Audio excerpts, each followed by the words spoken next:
Hi guys, ayan po, tapos na po ang book fair dito sa Liwa International School. Ayan, pagod na po kami. Nakita niyo po yan guys. Yung mga binox namin. Ayan po, ito.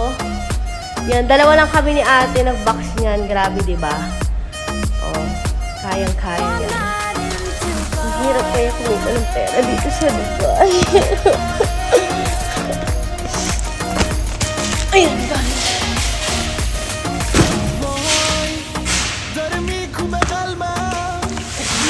Siyempre guys, pag hindi kaya, itutulak mo ito. Ayan.